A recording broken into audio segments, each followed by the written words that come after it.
Hey everybody, it is Liz from eComEngine. I'm sharing my screen with you and we're going to get started today on an awesome webinar about how to get verified purchase reviews and increase Amazon sales.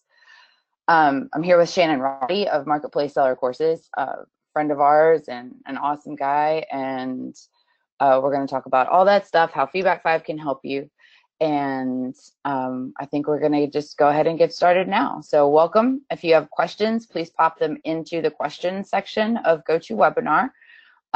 We'll be taking questions as we're going through the material that we've got today, and we'll also have a section of Q&A at the end. We're also offering 30-day free trials on Feedback 5 and Restock Pro and 150 free credits on eComSpy. So you'll see that at the end and how to access that, but I wanted to tell you guys that at the very beginning. So without further ado, let's get started.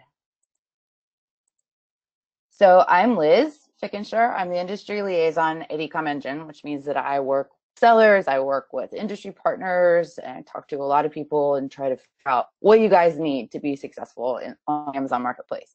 I'm based in Richmond, Virginia. I've been here since 1995. I live here with my husband, my little white dog, Margie, and my completely crazy cat, Duncan. I'm going to introduce Shannon in a second, but first, I feel compelled to tell you a little bit about eComEngine. In case you haven't heard of us already, since the mid-2000s, we've been dedicated to helping Amazon sellers automate segments of their business, become more profitable, more streamlined, less stressed out. Our first tool, Feedback 5, is the first third-party feedback and product review tool in the e-commerce space. And then Restock Pro came along several years later. It helps you manage your supply chain. And then eComSpy helps you make smart decisions about inventory that you might be thinking about purchasing to sell on Amazon. But we're here to actually talk about getting verified reviews, something I know I think a lot about. I know Shannon thinks a lot about it. I know you guys as sellers think a lot about it too. So without further ado, I'm going to introduce you to Shannon. Shannon, why don't you tell the folks a little bit about yourself? Hi, well, thank you so much for having me, Liz, and eComEngine. So excited to be here. I know we've got a ton of people who are attending, sort of maxing out the space and continuing to, for everybody who's here live and going to be able to do Q&A as well as people who are watching the replay. Thank you guys so much for joining us. I'm really excited to present what I think is going to be really, really helpful information.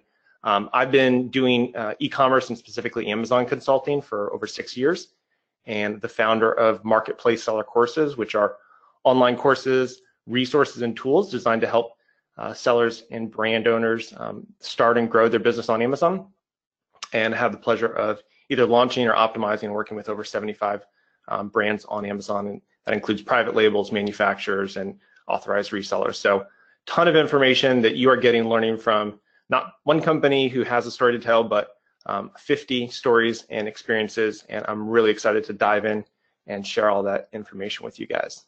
Well, and just to interject, I recently looked through Shannon's course material, and I'm not just saying this because he's here. It's awesome. I mean, the course is awesome. I was like, all right, sign me up. I'm going to start selling on Amazon. I mean, more than books. I'm going to sell more than books on Amazon. But I don't want to get too off topic. So Shannon, let's go through the agenda.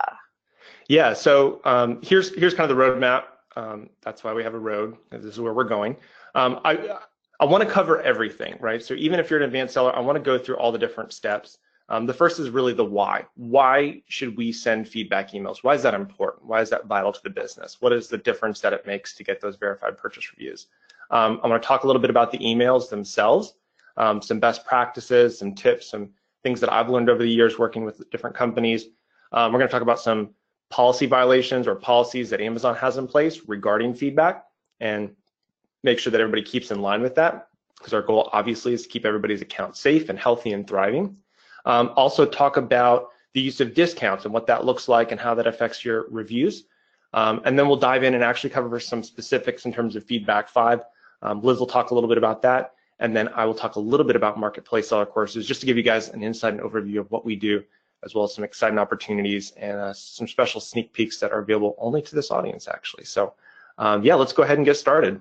All right, real quick though, we do have one question about everything that we're going to highlight today, just to level set expectations. Applies for the question is, does it apply for the USA and Europe? Please point out when there are differences for these regions. So I know that there's some GDPR stuff and all that kind of stuff. I think that overall, the material we're going to cover applies for sellers on all Amazon marketplaces in terms of the importance of reviews, the importance of your internal processes, and the importance of following Amazon's terms of service. So would you agree with that? Yeah, definitely the importance aspect and some of the, aspects of use of discounts. In terms of, policy outside of Amazon, we're primarily going to cover, what applies to Amazon.com and US based sellers. There may be, policies and stuff outside of the US that I may just be, less familiar with. So think of the primary focus as being Amazon.com and US, and sellers obviously in whatever region you're selling in, you're going to need to be responsible for knowing what you can and can't send and what additional restrictions are going to apply to you. In your particular marketplaces, Seller Central is sort of like your go-to resource for that.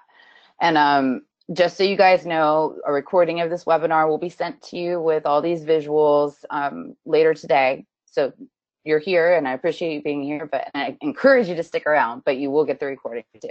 So, all right, let's get started. Okay, so stepping back, whoa, too fast. Oh, sorry. Too far. Let's talk about why Amazon reviews are important, right? So I look at it as two aspects that play together, right? Accelerated sales, increased conversion rate, and that's what ultimately will generate any product towards a bestseller, right? You may not get to the bestseller, but Amazon obviously tracks the bestseller rank of every single product in their catalog. So in terms of accelerated sales, the more reviews you have, and the better those reviews are, meaning the closer to 4 and 5-star reviews they are, the higher your products are going to rank in Amazon's algorithm system, which is A9. That's the algorithm that Amazon uses to rank all the products. So the more stars you have and the higher star ratings you have, the higher you're going to rank. At the same time, when a customer hits your detail page, right, which is called a session in Amazon if you're looking at the reports. So a session is a visit from an Amazon customer in a 24-hour period, right? If they purchase your product, that's going to be increasing your conversion rate. So the more people that hit your detail page and buy your product, will increase the conversion rate. And the number of stars, and again, the level of star rating, the higher that is, the greater your conversion rate is going to be. So if you have a product that has 3 stars and it's an overall average 2-star rating, you're likely going to have a much lower conversion rate than if you have 50 stars and an average 4.5-star rating. So the idea is that it plays in 2 parts, and as one grows, it affects the other one as well, right? So as your conversion rate increases, it increases sales velocity. Well, that automatically will increase the ranking of your product on Amazon. And because of the increased number of reviews you're going to get from the number of increased orders, it just cycles back around and around and around and around. So this is the big picture, 30,000-foot view. The more stars you get and the higher star ratings you get, the higher increased conversion rate you're going to get, and the higher product is going to rank in Amazon. And that cycle continues to play out more and more. And what we're going to talk about today is how to impact and influence that cycle, right? How to push it along and keep the flywheel spinning. So, Awesome. okay, so let's talk about why seller feedback is important, right? We're going to talk about 2 aspects. I wanted to mention this because it plays into the product reviews as well, right? There's 2 types of reviews that a customer can give. So one is seller feedback, right? That impacts the seller only, and it's designed to give feedback for the seller. Did they list the product correctly, right? Did they sell the product new if they had said it was new? Did they ship it on time? Was the packaging good? Were there any problems in terms of communication, that kind of thing? So seller feedback is important because resellers, people who are selling on a listing that have multiple other sellers, they're going to win the buy box at a higher price point, right? And this is so key, and this is from data taken from feedback from feedback that was taken several surveys over the last several years, that the higher your seller feedback is and your overall seller performance health, you could actually increase the price and win the buy box over another seller, even if their price was lower, right? So for anybody who's ever competing for the buy box, seller feedback is huge, right? Now, if you're a brand owner and you've got exclusive distribution and tight distribution enforcement for your product on Amazon, this is going to build brand equity, right? So if somebody clicks and you're the only seller on the page, then if they click on the seller name, it's going to take you to their seller profile, which you can see an example of TableMate here. This helps build brand equity and consumer trust, right? If I see, TableMate, for example, we actually just hit 100. I didn't even have a chance to update it, but they just hit 100% positive feedback in the last 12 months due to our phenomenal customer service rep that we use. So this is going to increase consumer confidence. It's going to increase the number of orders that you're going to get, and it's going to build your overall brand equity on Amazon. So this is the seller feedback component, and then we're also going to talk about product reviews.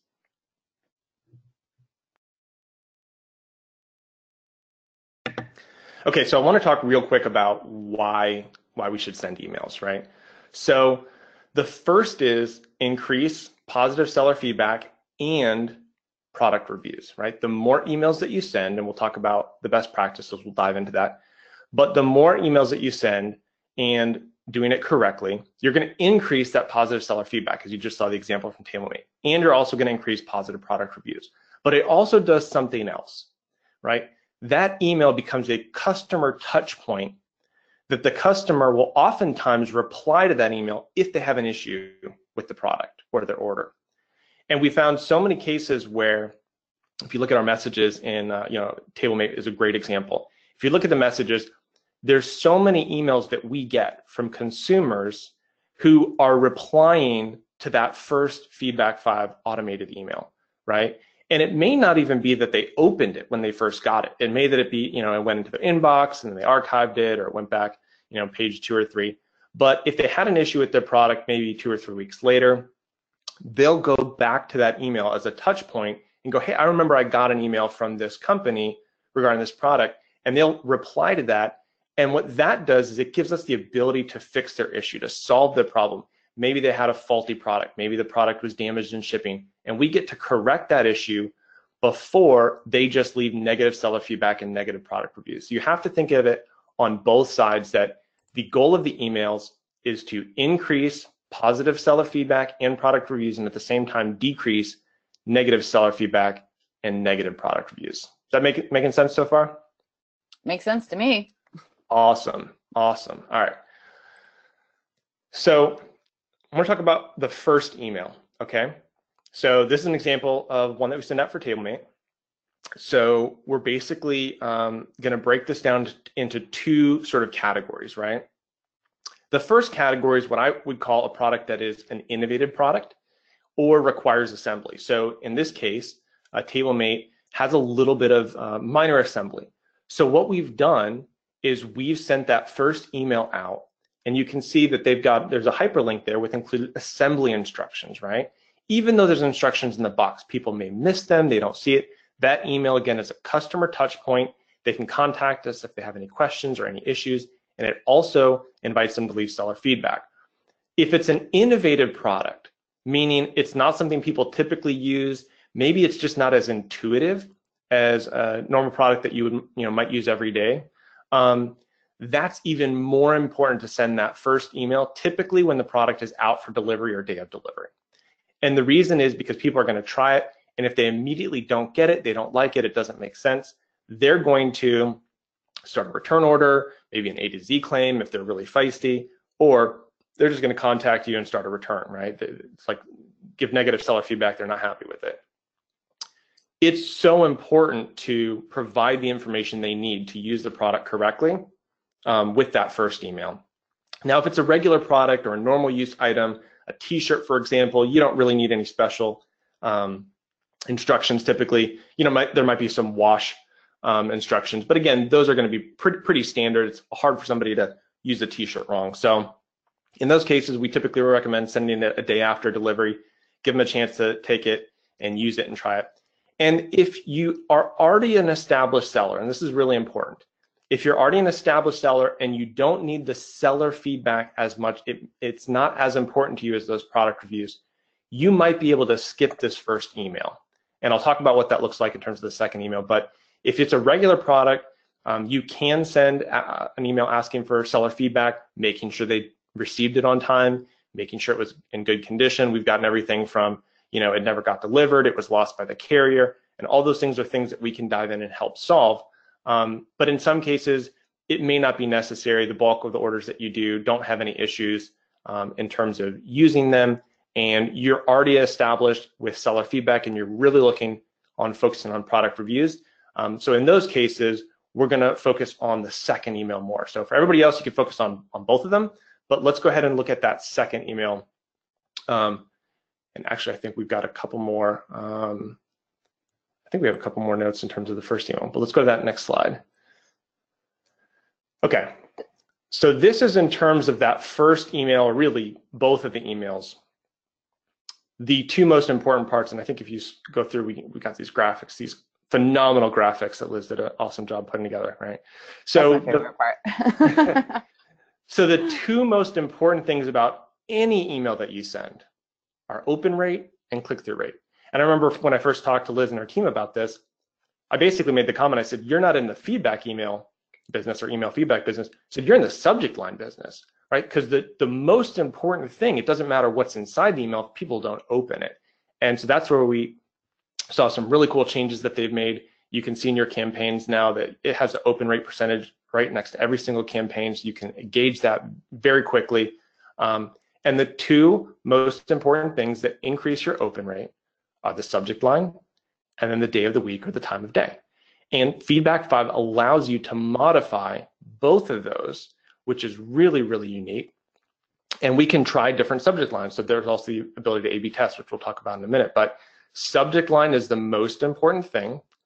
And then the second thing is the day of the week and the time of day. So you can actually modify those to increase your open rate. So that's getting people to open the email, right? Once they've opened the email, then we've got to focus on the content, right? And one of the biggest mistakes that a lot of sellers make is just providing way too much content, right?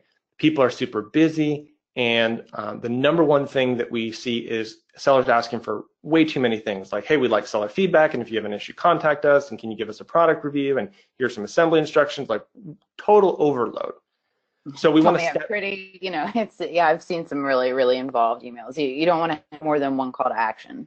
And that's exactly it. So keep it really simple and only ask for one thing. Now you can provide a little information. We're going to talk about that in the next slide. But the idea is if you're making a request, you only want to ask for one thing. And then the second thing is make it fun, make it interesting. People get boring text emails all day long, right? Even if it's a cool subject line and they're intrigued and they open it, if it's just a boring email, you want to spice it up a little bit. So adding graphics, adding colors, adding formatting really has the ability to increase the engagement rate to invite that click-through, right? And Feedback 5 makes this really, really simple that you can easily pop in a graphic of the product and it auto-populates. You can easily tweak the text and the formatting using their advanced tool. So these are the two biggest things and the most important things to consider when creating your email, whether it's first email or second email. So let's go to that next slide and dive right into that. So once we talk about increasing open rate and click-through rate, the coolest thing that Feedback 5, again, makes it really simple to do is you can have your campaign and you can very easily copy that campaign and do what's called A/B testing, which typically looks like sending the first email, the A email, to orders that end in the numbers 0 through 4, and the second email sending with numbers ending in 5 through 9. So it allows you to send emails basically half to one and half to the other, approximately, and you can test out different subject lines. For example, you can A/B test different days or times of day or content. I think Liz, you mentioned there's a seller that even breaks it down and sends it at the same time by the different regions. So what time zone the customer is in, it's going to send it at that time. Like, if you find 11 a.m. on Tuesdays is your great open rate day, then you can send it to that customer at that time and they actually duplicate that campaigns to break it down by time zone. So Yep.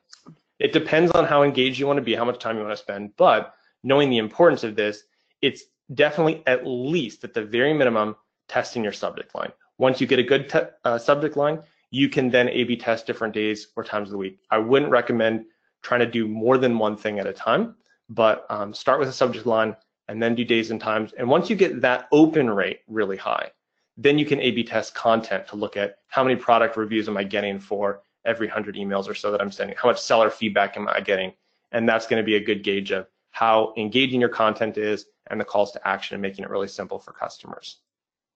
Yes, and it's really, Shannon has especially really unlocked that potential within Feedback 5. It's really exciting to me because subject lines are the most important part, and you can A/B test subject lines all day long. Once you find one that works, then you can start playing with the other campaign rules. But that subject line is, and he's really good at writing them. So you can talk to Shannon about your subject line. All right. Okay, so now this is the hard part to swallow, right? So I'm going to be totally honest. This is really hard for a lot of sellers to swallow, but good leaders pay attention to reality, right? So we adapt to reality and we play around within that. So here's some things that you need to consider as a seller to set your expectations, okay? The first is that a couple years ago, Amazon allowed customers to opt out of emails, right? And we see this a lot. Anytime people get overloaded, people are sending like 3, 4, 5 emails per order. It just got a little to the point where they were just getting bombarded. Amazon made a technical update and a policy update, and they allowed Amazon customers to opt out of receiving these automatic notifications, right? Now, from Feedback 5, that average opt-out rate is about 30%. Okay, so it can change from seller to seller, but that's sort of an overall average, right? Which means that yes, if you send 100 emails, that about 70 of those will actually go through. So maybe 30%, maybe 30 of those sellers have opted out. Well, and we actually had a question about what if a customer is opted out of emails, and the answer to that is you can't send them an email. There were some people that were trying to find tricks and hacks and all that kind of stuff, but the bottom line is that you don't want to send an email to somebody who doesn't want to get one. And the fact that 70% of the people that you're emailing still are okay with getting emails for you, you have a much better chance of success. Yeah, and the one caveat to that, and this is important to note, it's not a hack, it's not a workaround, it's not something that should ever be used in any automated capacity, but if there's a situation that is actually urgent, that requires you to send an email to a customer, putting important in the subject line, I think it's in brackets, but we'll provide some of that information. I think that it's also available on Seller Central. Those are only an extreme case, and we're talking about product recalls, for example, right? And those should be sent through buyer-seller messaging in your Seller Central account. We actually have disabled the important in brackets from the subject line of Feedback 5 because we didn't want any bad actors getting themselves in trouble. And that's a great point. So again, that is to be used in the case of extreme situations only. Again, I would say product recalls would be a good example of that. And I would even contact Seller Central. Obviously, you're going to have to contact them in Seller Performance and let them know what's going on. But that's really the only exception and caveat to that.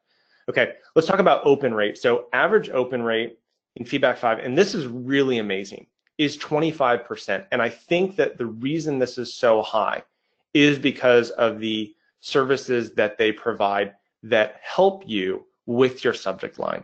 And we'll talk about that, I think, in a couple slides, Liz. But the average open rate is at 25%. So that gives you a really good target. Again, it's going to depend on the seller, and it's going to depend on how many emails you're sending, the type of product that you're selling. But overall, all that they're seeing is the subject line. And so if your subject line is getting you an open rate that's significantly lower, you are going to want to contact them and see if you can make some changes. And again, try different subject lines to increase that and get it closer to that 25%, because you really want to maximize that as high as you can, right? Now, this is the challenging part that I think a lot of sellers have a hard time swallowing, but it's so important, okay? The average number of reviews or feedback per 100 orders is 1.5, okay? It's about 1.5. Now, before Amazon allowed opt-outs and before, feedback emails became more and more prominent, we would typically see that for, this is probably, I would say, about 4 or 5 years ago, we would see that for 100 orders, you'd get about 4 reviews on average, for a product, and that's without any solicited feedback or anything. If you had solicited feedback, that would bump up to 5 or 6.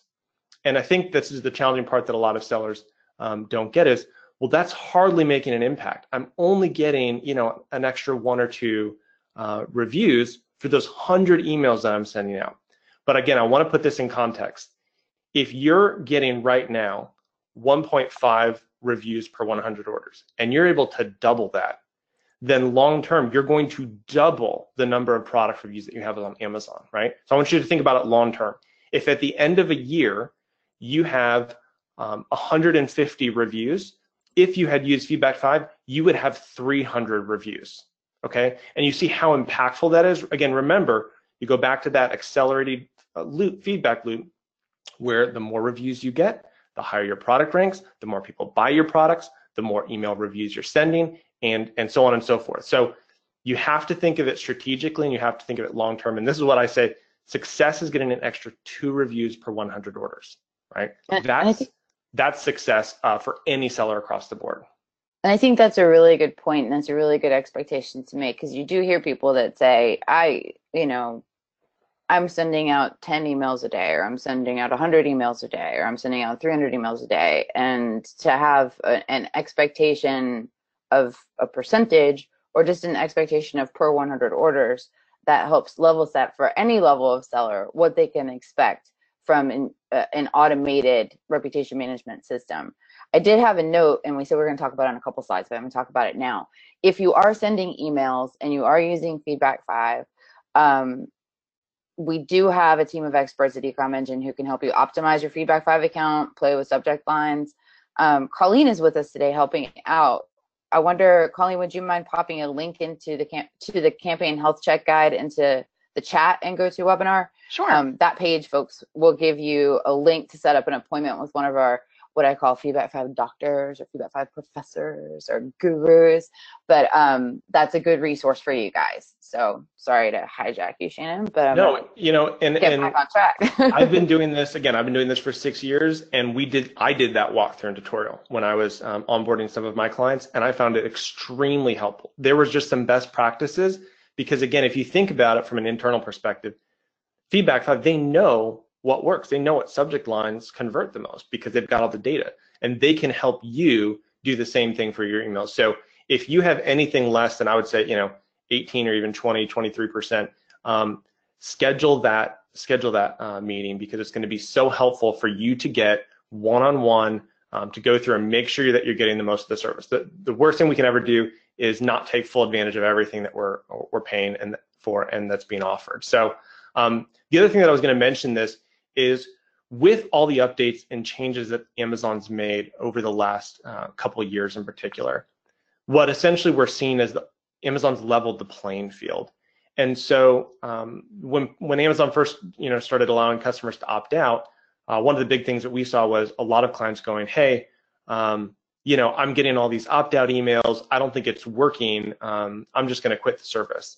So there's 2 things that you need to be aware of. So one is, there's a really, really simple way to go into your notifications, and this is available through Feedback 5, that you can go into your notifications, and instead of you getting those opt-out emails, Feedback 5 gets them, and that's really important for them building up their database of people who have opted out. That way they don't send them emails in the future, and that's going to be helpful for every single seller that uses Feedback 5. But what it also does is, you have to remember, if other sellers are opting out and not using services, they go, hey, look, the opt-out rate is too high, I'm gonna jump off. I look at that as the perfect opportunity to jump in and maximize your use of the emails, because now all of a sudden, if other people are not using it, it's giving you a competitive edge, right? And again, if you can double the number of average reviews per 100 orders, that's going to make a huge impact. Absolutely. All right, we're getting to my my soapbox. Dun, dun, dun. Hey, we like sellers, and we want you to sell on Amazon for a long, long time. So to do that, I want to go through some really practical logistics, as well as just some high-level just sort of how to think about it, right? So here's some practical logistics for anybody regarding any type of feedback or even consumer requests. So one is you can't contact customers outside of any issue with their order. So the only reason you can contact an Amazon customer is specifically because of their order. So that's really pretty straightforward. That's why the emails are asking for seller feedback about their order, asking for a product review about a product that they ordered. It's in regards to their order, right? The second one is you can't use coupon codes, upsells, or cross-sells to retarget or remarket to those customers, right? Does that make sense? So it's not saying that you can't have coupon codes that are available on Amazon itself, but what it's saying is in the email, you cannot say, hey, if you use this coupon code, you can get 10% off your next order. You can't do that. You can't also say, hey, these other products are great that go with the product that you just bought on Amazon. Why don't you check these out as well? So no upsells, no cross-sells. The email really just needs to be focused on their order. This is also, the next one's just in regards to some of the updates that Amazon's made over the past couple of years. Very, very simple, very straightforward. No reviews from you, from friends or family. Very straightforward, right? It can only be from people who have purchased the product previously, right? That's who Amazon is looking for. No incentivization for reviews, right? And so we again just encourage everybody. Obviously, everybody here is ethical because you've chosen to attend a webinar that in the title we talk about how to do this without violating Amazon's terms of service. So we know that's why everybody's here. So this is to help keep you in line with that. Well, and this is serious, serious stuff. I mean, I talk about this stuff all the time. That's why we took important out of the subject line potential for Feedback 5. I mean, and it is harder to get reviews. We know that. Sure. Amazon is changing the landscape. They're implementing new policies to prevent companies from manipulating product reviews because there have been bad actors. Since there have been product reviews, there have been bad actors. And we had ReviewGate, like way back when they said, okay, no more incentivized reviews because people were gaming the system so bad. And people are still trying to game the system. And Amazon just recently updated terms of service. They didn't change the rules, but they said, look, here are the consequences. Like, we haven't really been clear about the consequences before, but you will get suspended. We will suspend your ASINs. We will, potentially pursue legal action. I mean, this is no place to mess around. So yes, absolutely ask for product reviews in a TOS compliant way, but do not be a cowboy and or a cowgirl, cow person, and try to break the rules, because it's just not worth it. It's just really not worth it. And Shannon, I actually skipped your second email slide by accident. Oh, so that's all right. We'll jump back to that. Yeah, we're going to go back to that because let's finish this one and jump back to that. That actually tells you guys how to think about your product review request, and we haven't done that yet. So I apologize. Yeah, no, that's okay. Let's finish up this slide and then we'll circle back. So the next one is no redirecting to your own website, right? People are like, oh, I'm going to include a coupon code with this, or send them to my website so they can buy from my website. That's a big no-no. And I also look at it from this standpoint. If you want website traffic, direct traffic to your website, right? Your goal is to send as many people as you can to Amazon to leverage Amazon. Again, if you're looking for a #1 bestseller, it doesn't help to redirect, repurchase, customers to your website. That only hurts your bestseller status. So the goal is actually to keep people on Amazon, and you do that by not trying to redirect them to your website. And then we actually, wait, we have a question about that one real quick. Shoot.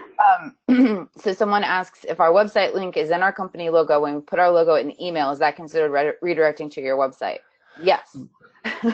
Yeah, that is a good question. And Amazon does have very specific language. I don't have it pulled up now, but they do have very specific language in terms of having your website in your logo. And that's something you're gonna have to sort out with Amazon. And I would do your research on that, because yeah, that's pretty key. Amazon will suspend you for that, or potentially send notices. So what we found also is that you can't even link to your storefront. I mean, the rules about linking away from Amazon, taking customers out of the buying process. And to that point, we did have a couple questions, because in your TableMate email, you showed a link to an attachment. And people have asked, isn't that linking outside of Amazon? And actually, within Feedback 5, you can upload a document to Amazon's server, so it's not a link outside. It's a securely stored document. Yeah, and Feedback 5 does all that for you. So the service is called S3, and I use that separately as well, but it's Amazon servers, but that's a good point. But if you automatically upload a document and do the hyperlink attachment, it stays within the Amazon ecosphere. I want to talk really briefly in terms of the overview about this aspect because I think it's so important. When looking at an Amazon policy, you have to take into account two things. The first is what is your intent, and the second is what is Amazon's goal. And so I think if you can address those two questions, you can do away with a lot of the sort of borderline practices.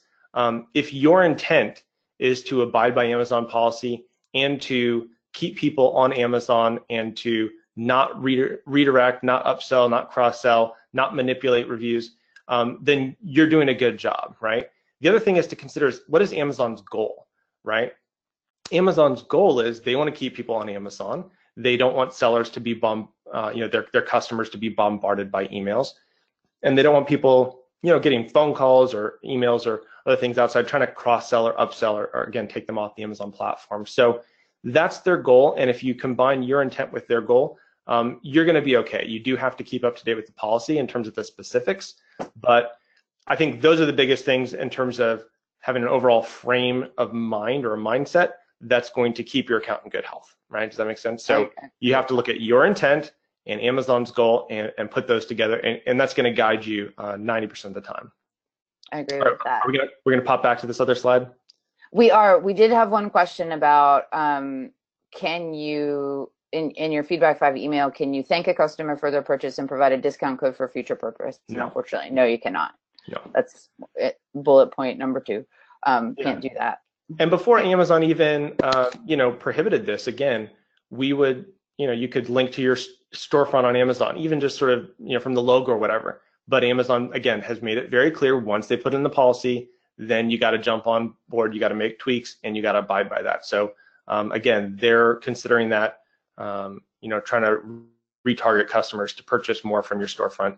And again, keep it about the order, right? Everything's about the order. And we'll handle a couple more questions about product review emails and their rules when I hop back to slide 11. Second Sorry email. about that, guys. All right, go for it. All right. Okay. So this is the second email.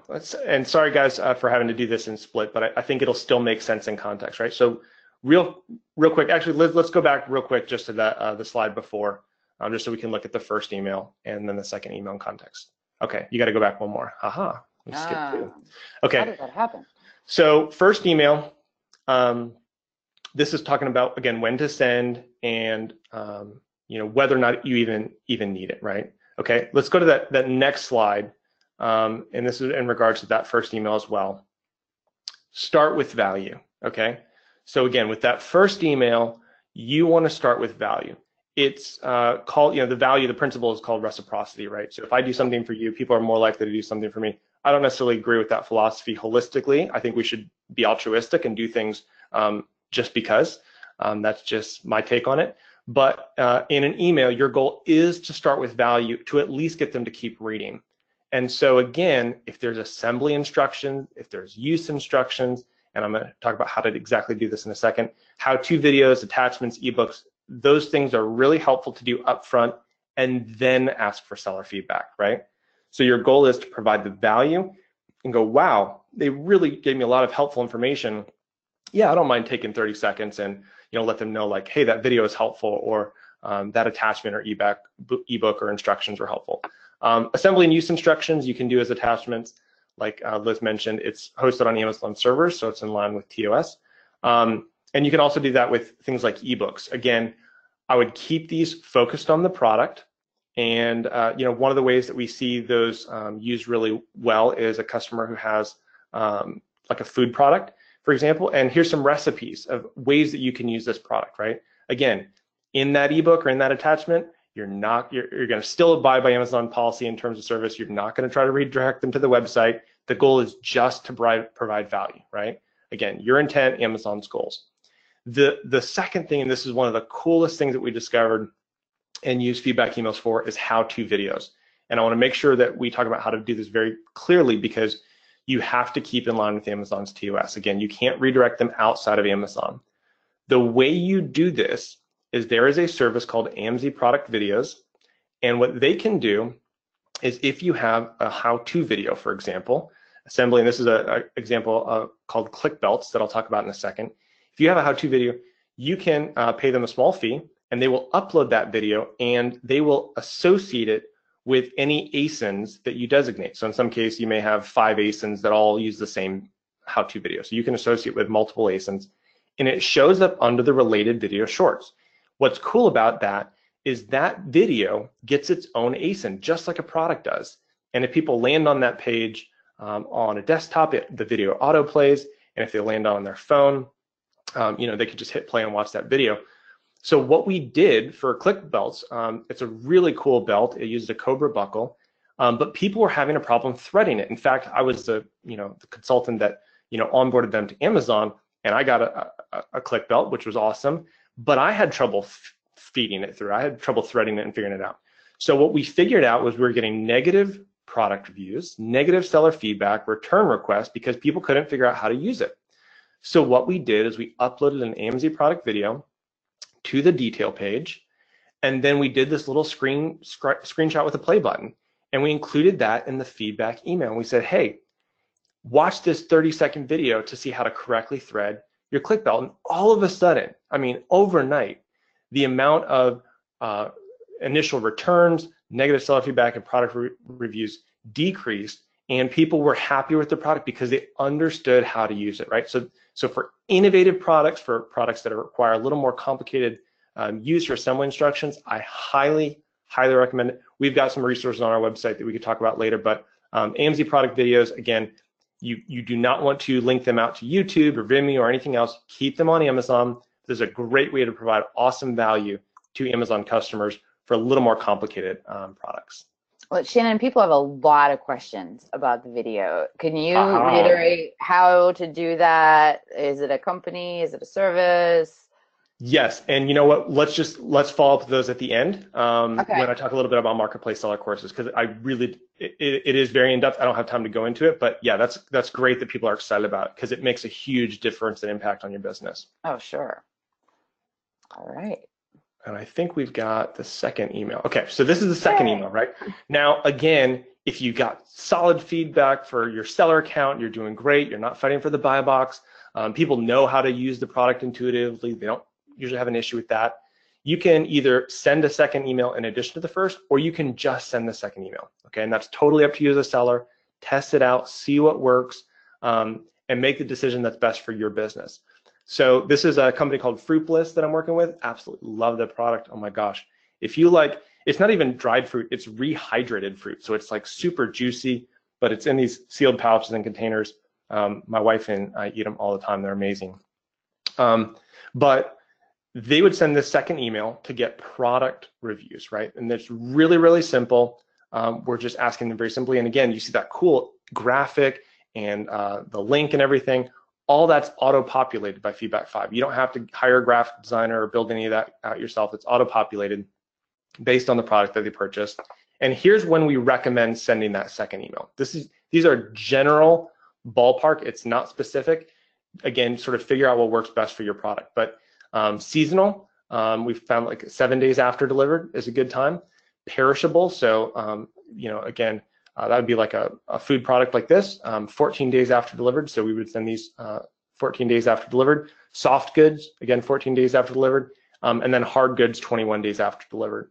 But the main thing that I think sellers should consider of when to send that second email is what would give them, in a reasonable expectation, enough time to use the product and actually try it out and see if they like it, right?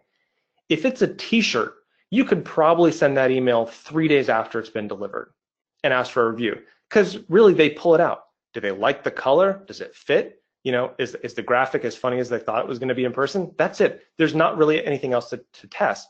If it's a barbecue seasoning and it's maybe early spring, they might not use that for several weeks even. And so you have to play around with it, make sure that they're going to have enough time to use it. Is it a product they're going to use every single day? Or is it more of a special occasion? And if it's a special occasion type of product, you might want to wait a little bit and push that out. Amazon does have a a cap, but I think it's like 60 days. So you can ask for a product review up to 60 days. So don't go beyond that. But these are general guidelines. And then again, get in there and A/B test and see what works for you as a seller and makes the most sense. And again, when you send that second email, that's where you're asking for a product review. Really short and simple, no incentivization. And Liz, can you talk really quickly about, I sent you some language that we're going to look at for Amazon's TOS. Can you talk very specifically about what they say you can and can't do in terms of what you can and can't ask for and how that sort of works? Because the language is important. It's absolutely important. So if you decide to ask a buyer to provide a customer review, you cannot ask for a positive review. You can't say, please leave me a positive review on Amazon. You can get suspended for that. I mean, game over. And you can't request reviews solely from buyers who have had a positive experience. So most email and reputation management tools do have the option for you to only request a product review from people who have left feedback, positive feedback. I don't suggest that you use that feature. It's hard coded into a lot of the systems, including ours, but for a different reason that we'll cover in a different webinar. But we don't want you to do that. You're not supposed to just request product reviews from people that you know had a positive experience. You also can't ask customers to change or modify their review in any way. So once they leave a product review, whether you solicited it or you didn't, you cannot ask them to change it. You can reply in line in Seller Central and say, I'm sorry you had that experience. We're working very hard to fix that so that other potential buyers can see that you're responsive and that you're respectful, but you cannot ever ask anybody to change a product review. They're sacrosanct in Amazon's eyes, and it's a very important part of Amazon's process. You can't try to influence the review in any way. So yeah. You can't say I'm a small business and my success and whether or not I can feed my children depends on whether or not you leave me a product review. I mean, like, you can't say anything like that in an email. You have to pretty much say, hey, I'd love to hear your honest review. Yeah, that's pretty much it. Yeah, and I think the only exception, again, and Amazon may change this. You look at in this example, we've got, it says leave product review and it has 5 stars there. We're not asking for 5-star feedback. That's just sort of an auto-populate thing that lets them know that they have the ability to review the product. So again, if Amazon ever makes a change, we're going to change all those things. But for now, in terms of the text, in terms of what we're actually asking for, it's very straightforward. We're just asking them to leave their feedback in their product review. Absolutely. All right. So now where do we go? I messed this all up. So I think we go all the way over here. Amazon policy, coupon codes. Okay, this is super fun. Okay, so remember I talked, and I want to make sure nobody's confused by this. I talked earlier about you can't try to offer a coupon code or discount as an incentive, right, to get somebody to review your product. So we're not talking about incentives here. I'm just talking about on Amazon itself. Amazon has the ability for you to do coupon codes, right? You can do a promotion if you buy one, get one free. So those are all acceptable before they buy the product, right? What I want to mention here is with some internal testing, we found that a discount of 20% or greater removes the verified purchase badge that you see on the left, right? So here we have Amazon customer on the left, and we have their 5-star review. And on the right-hand side, it says, this sort of, again, I just did it with Photoshop, discount customer, right? So they got a discount of 50% off. And the reason this is so important is that verified reviews are weighted more heavily than non-verified reviews. So for example, say you've got 10 product reviews, right? You launched a product and 2 of those are verified purchase. And the people who verified, who bought the product through Amazon and their verified purchase, they didn't really like the product, it was 1 star. But you had 8 people that left you 5 stars that were all unverified purchase reviews. And those were all 5 stars, right? Your average rating might only be like around a 2, 2.5, just because those verified purchase reviews are so much more heavily weighted than the non-verified purchase. So again, it's totally cool to do coupon codes and promotions and everything on Amazon before the customer purchases. Again, we're not talking about incentivizing, but just be aware that a discount of 20% or greater removes the verified purchase badge for a customer who purchases even through the Amazon platform. So just want people to be aware of that. Use of coupon codes. Coupon codes are great, but if you're trying to get more verified purchase reviews, keep it at 20% or less. That's that awesome. Makes sense? That's okay. Awesome advice. All right, what else do we got? All right, we've I think got, we're almost done. well, so we're going to talk a little bit about feedback five, but we're running out of time, and I think it's really super important that we get to a little bit of the Q&A because we've had a ton of questions. So Okay, let's cover this. We're going to do the speed mode because, again, a lot of you guys already use feedback five. If you don't, you can click a link. Liz's going to put up a bit.ly link that you can check this out. I want to talk real quick about a couple things. So one is I am an affiliate of feedback five. I'm not an affiliate to make money. I am a promoter because I believe it's one of the best feedback tools out there. And as a result, I get a commission for anybody that signs up. So that's the official disclaimer. But I use it for my own businesses, and I recommend it for my clients because I believe it's the best software that's going to be able to get you the most for your Amazon feedback tool. Okay, so that said, I want to hit real quick on templates, campaigns, and then Liz is going to talk about a free trial. So let's hit that next slide real quick because this is really important for people who are new to the platform to understand. Feedback 5 has two things. They have templates and campaigns. So the template is the content of your email. So that's your subject line, any variables like the product, the customer name, and they've got a wizard that's so easy. If you have not used Feedback 5, it can literally take you only 5 minutes to get this set up and get a general email going out. You can use a company logo, custom graphics, custom colors, super, super simple. So the first thing you're gonna do is create your template, okay? Let's hit to the next slide and then I wanna cover this and then I'll pass it back to you. Okay, the next thing you have is once you have a template, you're gonna go ahead and create a campaign. And you're going to select the template that campaign applies to, right? So you're going to add a template to a campaign, and this is where you set up that campaign to say when to send the email and any other conditions or rules, like only send for these SKUs, only send for these ASINs, only send if the buyer this, that, or the other. So the campaign is about when it goes out, the template is about the content. And again, I think, Liz, you mentioned that they need to be on a pro plan. Talk about the plans that give them access to some of the campaign rules. okay, so the pro plan is pretty much where you want to be with Feedback 5, no matter your volume of sales, because that unlocks the access to all of these different campaign rules and a whole bunch of different features. So even if you don't know that you want to stay there forever, if you're going to start a free trial, start the pro plan so that you can really see all the features that are available to you. And then if you decide those aren't important, which you won't, but if you do, then you can upgrade. But always start with pro. If you have questions about that, I can help you. So just contact me. Yeah, and again, when we talked about doing the A/B testing and all the different times and days and subject lines, that's going to be critical for doing that. So you've got to do that when you get it set up initially. Awesome.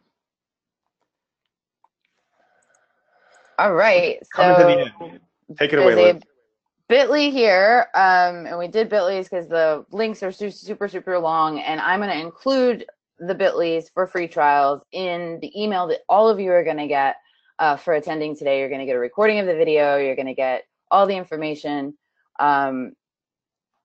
about the free trials and all that jazz. And if we don't get to your questions today, we'll try to tackle a few of those in a timely manner.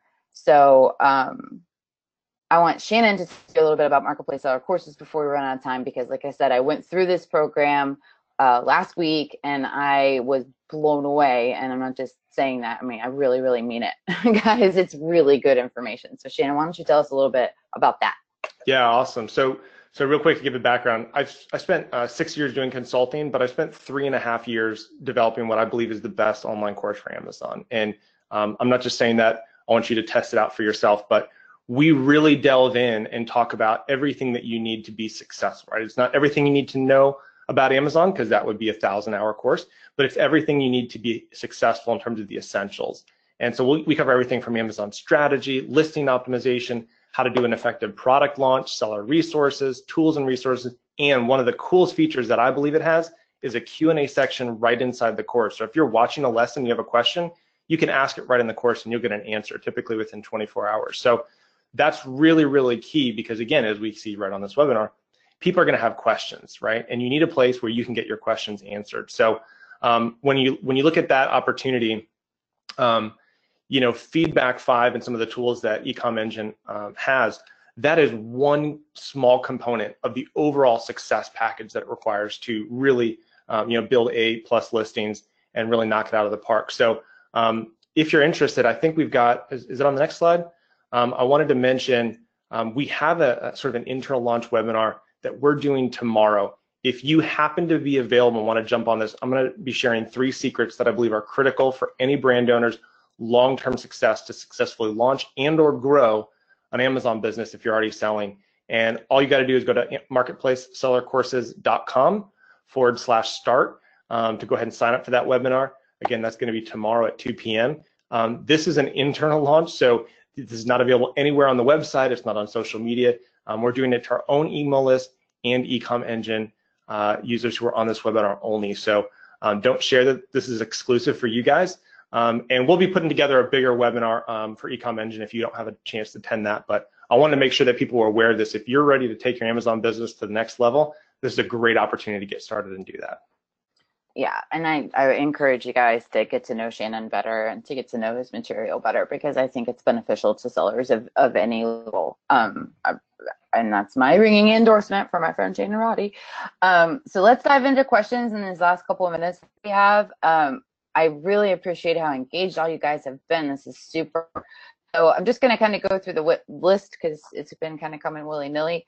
But we did have someone ask, can we leave the support email address in the review responses if they respond on Seller Central, like in line? Can they leave the email? You're talking about their like alias email? No, I think what they're saying is, okay, somebody leaves me a negative product review. I can't ask them to change it, but I can respond in line in the review section. Sure. Are you allowed to pop an email in there? No. I mean, you can basically let somebody know, like, message us and we'll be happy to resolve your issue. But Amazon will either strip out emails or they'll send you a notice. So even if it's your own Amazon email address, they want that to happen through the messaging system. So again, that's where sending these emails are so important, because again, you're going to get more people who will respond to these emails and less people who are just leaving the reviews on their own. Right. And then we did have a couple more questions just to clarify. If you attach a PDF in Feedback 5, it is uploaded into Amazon's server, so it's okay. You just have to do it the right way. Yeah, we've never seen Amazon have any issues with that. So again, if that ever changes, that's why you have to keep your ears so close to the ground. You've got to stay up to date with great services that are keeping up to date with Amazon policy. We've never seen an issue with that, right? So as long as Amazon's cool with it, then we're good, and we haven't seen any problems uploading a file to S3 if it provides value to Amazon and abides by all their other policies. Right. And then someone has asked, should we ask for feedback in both the first and second email? No, I don't think you should. First of all, if your second email is asking for a product review, you shouldn't have 2 calls to action. And I strongly believe, and I believe it's in Amazon terms of service, that you can only send 1 email per intention per order. So no, don't do that. Don't send 2 feedback requests or 2 product review requests.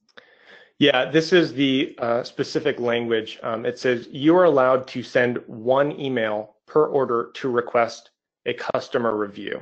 So I don't believe the way I read that, it's not saying that you're only allowed to send 1 email, but you're only allowed to send 1 email per order to request a review. So at this point, as we understand it, it's okay to send 1 email and ask for seller feedback and a second email to ask for product reviews. Again, if that ever changes, we'll let you guys know, but that's the way we read that. And again, think of it as your intent to stay in line with Amazon policy and Amazon's goal of keeping their customers from being bombarded by, hundreds or thousands of emails every month. And keep in mind also that Amazon does, for most orders, send out an email to buyers asking them to review and provide feedback. So you don't want to do overkill. So if you're really trying to build your feedback score, 1 email per order, you should stick to 1 email per order to ask for feedback. Absolutely. Don't harangue your buyers. Let's see. So there are a lot of, I don't want to run out of time when people are asking about this video thing. For the rest of you, if there are policy issues that we can answer, we'll noodle around on the rest of your questions and try to address those in a timely manner for you guys. But let's use the rest of the time for Shannon to go over the video thing again, because a lot of you have had questions about that. Okay, what I'm going to do is, do I have the ability to pop a link in here, Liz? Yeah, just put it in the chat. All right. So I am going to upload a link, and this is probably what a lot of you guys are asking about. This is how to add how to add videos to your detail page. So in here, we've got a link to AMZ product videos. We've got a coupon code that you can use. It gives you all the specs that you need to upload a video. And again, it's really pretty straightforward. So that's the first part, is working with AMZ product videos to go ahead and get a video up, associate it with the correct ASINs, and then from there, it's really just a matter of clicking on the video, and it'll show the ASIN in the URL, and then you can link to that video using a screenshot graphic, and it's just Photoshop with a play button that you can put in your feedback email to link people to that video and show them how to use your product when they receive it.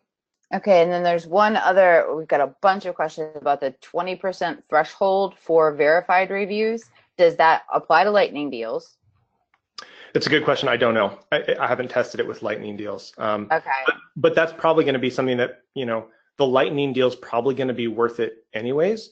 And yeah, look, if you find out, I would love, for you to connect with me on social, just Marketplace Courses. Let us know, because again, we don't have the ability to test everything ourselves. So lightning deals would be a great thing to find out about. I actually had questions about that myself. So. Well, and clarification, the slide says that 20% and more is 20% and greater is not verified.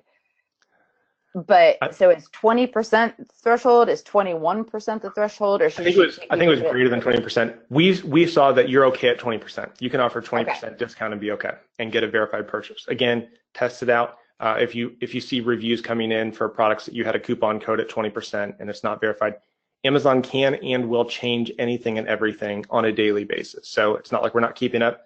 But we saw anything greater sort of as that ability to, people are looking to offer super discounted, products and either hoping for reviews or, maybe sort of asking on the side. And Amazon's just trying to keep it really clean. Yeah. Those companies are not going to offer a coupon code greater than 20% off anyways. So that's kind of the thinking and rationale behind that. Right.